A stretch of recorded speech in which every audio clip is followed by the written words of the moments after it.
Assalamualaikum warahmatullahi wabarakatuh. Halo anak-anak, bertemu lagi dengan saya, Bu Puji, dalam video pembelajaran IPA kelas 8 semester 2. Pada video kali ini, kita akan membahas tentang tekanan pada zat cair. Anak-anak, jangan lupa saksikan video ini sampai selesai ya, jangan di skip karena di akhir video akan ada kuis yang harus kalian jawab sebagai nilai tugas. Anak-anak, sebelum kalian mengikuti materi ini, kalian harus tahu dulu capaian yang harus kalian kuasai. Ada 4 tujuan pembelajaran yang harus kalian kuasai pada hari ini. Yang pertama, peserta didik mampu mengaplikasikan prinsip bejana berhubungan dalam kehidupan sehari-hari. Yang kedua, peserta didik mampu mendeskripsikan bejana berhubungan dalam kehidupan sehari-hari. Yang ketiga, peserta didik mampu mendeskripsikan hukum Pascal melalui percobaan sederhana serta penerapannya dalam kehidupan sehari-hari. Dan yang keempat, peserta didik mampu mendeskripsikan hukum Archimedes melalui percobaan sederhana serta penerapannya dalam kehidupan sehari-hari.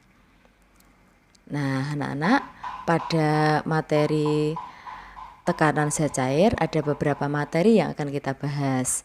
Materi yang pertama adalah tekanan hidrostatis, tekanan pada zat cair yang diam.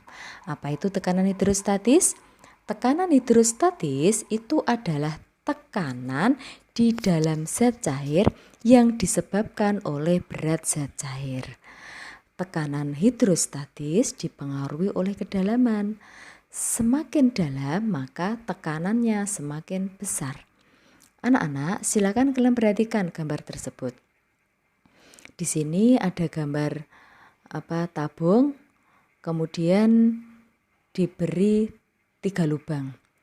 Yang lubangnya kita beri nama A, B, dan C. Tabung ini kita isi air, kemudian kita lihat pancaran airnya. Apakah sama anak-anak pancaran airnya? Tentu tidak sama. Mana yang akan memancar lebih deras atau memancar lebih jauh? Yang memancar paling jauh atau paling deras itu adalah lubang C. Kenapa demikian? Karena tekanan air pada lubang C itu paling besar. Kenapa paling besar? Karena lubang C yang paling dalam. Anak-anak, pada tekanan hidrostatis jika kita tuliskan dalam perumusan matematis itu dapat kita tulis sebagai P sama dengan Rho kali H dikali G, atau P sama dengan Rho kali G kali H. P itu apa? P adalah tekanan hidrostatis, satuannya Pascal atau Newton per meter persegi. Rho massa jenis, satuannya kilogram per meter kubik. G percepatan gravitasi, satuannya meter per sekon kuadrat. H kedalaman, satuannya meter. Sekarang kalian perhatikan gambar ini anak-anak. Ini adalah gambar bendungan. Bangunan pada bendungan bentuknya, bangunannya, dindingnya semakin ke dalam dibuat semakin lebar. Tujuannya apa? Tujuannya untuk menahan besarnya tekanan pada bagian bawah. Jika bendungan itu dari atas sampai bawah kok dibuat lebarnya sama atau tebalnya sama, maka bendungan tersebut akan mudah jebol anak-anak. Nah, kemudian yang kedua, penerapan tekanan hidrostatis yang kedua itu ada pada penyelam tradisional. Penyelam yang tidak menggunakan alat ini anak-anak. Pada penyelam tradisional, dia sering mengalami gangguan pendengaran. Bahkan sampai terjadi kerusakan anak-anak. Lah, kenapa kok demikian? Karena besarnya tekanan hidrostatis yang ada di dasar laut. Nah, sekarang kalian perhatikan contoh soalnya. Seekor ikan berada pada bak air seperti gambar ini. Nah, Jika massa jenis air 1000 kg per meter kubik dan percepatan gravitasi 10 Newton per kilogram, berapakah tekanan hidrostatis yang diterima ikan? Nah, kita tulis dulu anak-anak yang diketahui. Yang diketahui itu adalah massa jenis Rho, 1000 kg per meter kubik. Kemudian yang kedua adalah percepatan gravitasi, G, 10 Newton per kilogram. Kemudian yang ketiga H. Lah, ingat anak-anak, H di sini itu H yang mana? Ini ada 140, ada 60. H yang mana yang kita tulis? Anak-anak, kalau kita mau menuliskan H itu kita tulis atau kita hitung dari permukaan air ke tempat yang mau dicari tekanannya. Lah, di soal ini tekanan yang dicari itu adalah tekanan pada ikan. Berarti H itu kita ukur dari permukaan air ke ikan. Nah, dari permukaan air ke ikan. Beda anak-anak, jika yang dicari adalah tekanan di dasar bak, maka H yang digunakan itu dari permukaan ke dasar. Nah, itu bedanya. Nah, karena yang dicari itu pada ikan, maka yang dihitung dari permukaan ke ikan. Nah, bagaimana cara mencarinya? Tinggi permukaan air ke dasar itu kan 40 cm, 140 cm anak-anak. Nah, tinggi air dari ikan ke dasar bak itu adalah 60 cm. Berarti berapakah tinggi permukaan air dari permukaan ke ikan? Yaitu 140 dikurangi 60. Hasilnya berapa? 80 cm. Yang ditanyakan apa anak-anak? Tekanan yang diterima oleh ikan, P. Maka kita tulis rumusnya anak-anak. Tekanan hidrostatis tadi rumusnya apa? P sama dengan Rho kali G kali H. Rho-nya berapa? 1000. G-nya berapa? 10. H-nya berapa? 80 cm. Jangan dimasukkan 80 cm anak-anak. Tapi ini rubah dulu satuannya. Dirubah jadi apa? Meter. Berarti 80 cm ada berapa meter? 0,8. Hasilnya berapa? 8000 Newton per meter persegi. Paham anak-anak? Gampang kan caranya ya? Yang selanjutnya, materi yang akan kita bahas adalah bejana berhubungan. Silakan kalian perhatikan gambar itu anak-anak. Apa yang bisa kalian amati dari gambar itu? Apa? Bentuknya berbeda-beda Bu pipanya. Apalagi? Itu posisinya tidak sama, tapi permukaan airnya sama. Anak-anak, prinsip dari bejana berhubungan itu pada tekanan yang sama, permukaan zat cair pada bejana berhubungan selalu datar, meskipun bentuk bejananya berbeda. Ini contohnya anak-anak bejana berhubungan, yaitu apa itu? Teko air atau ceret. Kemudian ini toren, tandon air. Ini selang yang digunakan oleh tukang batu. Anak-anak, prinsip bejana berhubungan yang saya sebutkan di awal tadi itu tidak akan berlaku jika diisi oleh zat cair yang berbeda. Misal diisi oleh air dan minyak, maka tidak akan berlaku. Yang kedua, tekanan pada bejana tidak sama. Yang ketiga, bejananya itu merupakan pipa kapiler, juga tidak akan berlaku. Permukaan airnya datar, tidak akan berlaku. Ya. Sekarang yang selanjutnya adalah materi tentang hukum Pascal. Nah, kalian pernah lihat itu anak-anak? Itu adalah dongkrak hidrolik yang biasanya digunakan kalau mau mengganti ban mobil ya. Nah, yang ini apa anak-anak? Ini adalah alat pengangkat mobil hidrolik yang biasanya sering kalian jumpai di tempat cucian mobil hidrolis.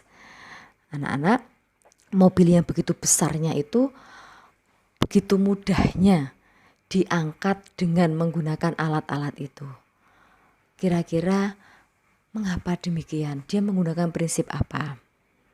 Anak-anak, untuk mempelajari tentang prinsipnya hukum Pascal atau untuk mempelajari yang digunakan apa di dongkrak hidrolik maupun di alat pengangkat mobil hidrolik tadi, itu menerapkan hukum Pascal. Pada hukum Pascal, prinsipnya adalah tekanan pada zat cair dalam ruang tertutup diteruskan ke segala arah dan sama besar. Itu adalah hukum Pascal. Jadi kalian perhatikan anak-anak, di sini ada gambar ya, gambar bagan. Nah, kalau untuk menerangkan prinsip hukum Pascal, di sini ada bejana berhubungan anak-anak yang memiliki luas penampang tidak sama. Pipa 1 itu luas penampangnya lebih kecil dibandingkan dengan pipa 2. Nah, di sini di dalam pipa itu diisi dengan zat cair. Kemudian ditutup rapat. Saat pipa 1 ini diberi gaya F1, maka zat cair yang ada di dalam ruang tertutup ini akan menekan anak-anak, menekannya ke segala arah dan besarnya sama. Besar tekanan pada pipa 1 itu sama dengan besar tekanan yang ada di pipa 2. P1 sama dengan P2. Sehingga benda yang ada di pipa 2 akan terangkat ke atas lebih mudah. Nah, karena P1 sama dengan P2, maka kalau kita tuliskan dalam perumusan matematis seperti ini anak-anak. F1 per A1 sama dengan F2 per A2. F1 itu apa? F1 itu gaya pada penghisap kecil, satuannya Newton. A1 luas penampang pada penghisap kecil, satuannya meter persegi. F2 gaya pada penghisap besar atau berat benda, satuannya Newton. Dan A2 adalah luas penampang pada penghisap besar, satuannya meter persegi. Nah, sekarang kita bermain soal anak-anak. Ada sebuah pompa hidrolik memiliki luas penampang 15 cm persegi, luas penampang kecil, dan luas penampang besar 600 cm persegi. Jika gaya pada penghisap kecil, ini 500 Newton, berapakah gaya yang bekerja pada penghisap besar? Nah, tulis dulu anak-anak yang diketahui di soal. F1 500 Newton. Kemudian A1 15 cm persegi. A2 600 cm persegi. Karena A1 dan A2 satuannya sudah sama, tidak perlu susah-susah kita menyamakan satuannya. Langsung aja kita masukkan ke rumusnya. Yang ditanya apa anak-anak? Yang ditanya adalah F2, gaya pada penghisap besar. Apa rumusnya anak-anak? F1 per A1 sama dengan F2 per A2. Masukkan angkanya. F1 500, A1 15, F2 belum diketahui, tulis saja F2. A2 600. Lah, setelah sampai di sini caranya bagaimana? Kita pakai ilmu matematika anak-anak. Kalau ada pecahan pada dua ruas, maka paling gampang kita kalikan silang anak-anak. Gimana caranya ini? F2 kalikan 15. Terus ini 500 kalikan 600. Hasilnya F2 itu 500 kali 600 300.000 dibagi 15. Berarti hasilnya adalah 20.000 Newton. Mudah kan? Untuk mencari F1 caranya juga sama. A1, A2 pun juga sama. Caranya seperti tadi. Nah, sekarang kita ke materi hukum Archimedes. Pernah tahu gambar itu anak-anak? Ini adalah kapal selam. Kalian tahu kan? Kapal selam itu didesain bisa terapung, melayang, dan tenggelam. Kenapa kok bisa demikian anak-anak? Untuk memahaminya, mari kita pelajari hukum Archimedes. Menurut Archimedes, sebuah benda dicelupkan sebagian atau seluruhnya ke dalam zat cair, maka akan mengalami gaya angkat yang besarnya sama dengan berat zat cair yang dipindahkan. Fa itu sama dengan Rho kali V kali G. Fa itu gaya Archimedes atau gaya ke atas, Rho itu massa jenis, V itu volume zat cair yang dipindahkan, dan G itu adalah percepatan gravitasi. Karena adanya gaya Archimedes, maka benda jika dimasukkan dalam zat cair akan mengalami 3 kemungkinan keadaan. Kemungkinan yang pertama itu disebut dengan terapung. Kapan benda disebut terapung? Saat sebagian atau seluruh benda ada di permukaan zat cair. Kapan itu terjadi? Jika massa jenis benda lebih kecil daripada massa jenis zat cair. Gaya ke atas lebih besar daripada berat benda. Kemungkinan keadaan yang kedua adalah melayang. Kapan benda disebut melayang? Jika seluruh benda ada di dalam zat cair tetapi tidak menyentuh dasar. Kapan itu terjadi? Jika massa jenis benda sama dengan massa jenis zat cair. Dan gaya ke atas sama dengan berat benda. Kemungkinan yang ketiga, benda tenggelam. Kapan itu terjadi? Jika seluruh benda ada di dalam zat cair dan menyentuh dasar. Apa syaratnya? Jika massa jenis benda lebih besar daripada massa jenis zat cair. Gaya ke atas lebih kecil daripada berat benda. Itu adalah syarat-syarat benda terapung, melayang, dan tenggelam. Nah, sekarang penerapan hukum Archimedes dalam kehidupan sehari-hari anak-anak. Nah, ada pada kapal selam. Tadi kan disebutkan bahwa kapal selam itu didesain bisa terapung, melayang, bahkan tenggelam. Nah, kepada kapal selam itu pada badannya itu terdapat rongga anak-anak. Rongga itu fungsinya untuk apa? Fungsinya itu sebagai penampung dan pengontrol air laut. Kapan bisa diisi, bisa disimpan di dalam rongga tadi dan kapan bisa dibuang. Tentunya sesuai kebutuhan. Kalau kapalnya mau menyelam ke dalam air, tentunya rongga tadi harus diisi dengan air. Ya, kalau mau muncul lagi atau terapung, tentunya air yang ada dalam rongga tadi harus dipompa keluar. Yang ini adalah kapal laut. Kapal laut juga sama anak-anak, di dalamnya terdapat rongga, tapi fungsi rongganya berbeda. Lah, pada kapal laut itu memiliki rongga. Rongga ini bisa mengakibatkan volume air yang berpindah lebih besar, sehingga gaya apung juga menjadi lebih besar. Kemudian ini ada galangan kapal anak-anak yang digunakan kapal saat mendarat, saat mau dibersihkan atau saat mau diperbaiki waktu di dermaga. Kemudian anak-anak ini ada jembatan ponton. Jembatan ponton ini terbuat dari drum kosong anak-anak. Drum kosong ini sebagai pengapungnya.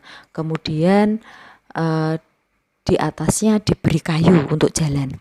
Lah, drum kosong ini kan berisi udara anak-anak. Udara yang memiliki massa jenis lebih ringan daripada massa jenis air, sehingga drum-drum ini dapat mengapung di atas air. Kemudian di sini ada balon udara anak-anak. Pada balon udara, di dalamnya diisi dengan gas yang memiliki massa jenis ringan daripada massa jenis udara yang ada di sekitar balon, sehingga dengan adanya perbedaan massa jenis tersebut dapat membuat balon mendapatkan gaya angkat ke atas, sehingga balon udara itu dapat terbang anak-anak seperti pesawat.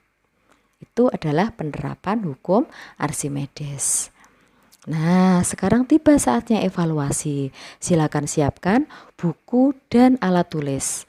Nanti jika sudah tahu jawabannya, silakan tuliskan di kolom komentar. Jangan lupa sebutkan nama, kelas, dan asal sekolah kalian. Siap anak-anak? Ada 4 soal ya. Soal yang pertama, mengapa dinding bendungan semakin ke dalam dibuat semakin tebal? Sudah ada tadi di depan. Yang kedua, sebutkan 3 contoh bejana berhubungan. Juga sudah ada, gampang. Yang ketiga, mengapa dongkrak hidrolik dapat mengangkat mobil dengan mudah? Yang keempat, telur itu jika kita masukkan ke dalam air, telur itu akan tenggelam. Tetapi jika air itu kita beri garam, maka telur itu dapat terapung anak-anak. Mengapa demikian? Gampang kan? Silahkan yang sudah tahu jawabannya, tulis di kolom komentar, sebutkan nama, kelas, dan asal sekolah kalian. Selamat mengerjakan anak-anak. Nah, demikian video saya kali ini. Mudah-mudahan bermanfaat. Jangan lupa anak-anak selalu jaga kesehatan. Ingat-ingat pesan ibu ya. 3M. Apa itu? 1. Memakai masker dengan benar. Yang kedua, mencuci tangan dengan sabun dan air mengalir. Yang ketiga, menjaga jarak aman. Nah, salam sehat untuk kalian semua anak-anak. Saya akhiri. Wassalamualaikum warahmatullahi wabarakatuh.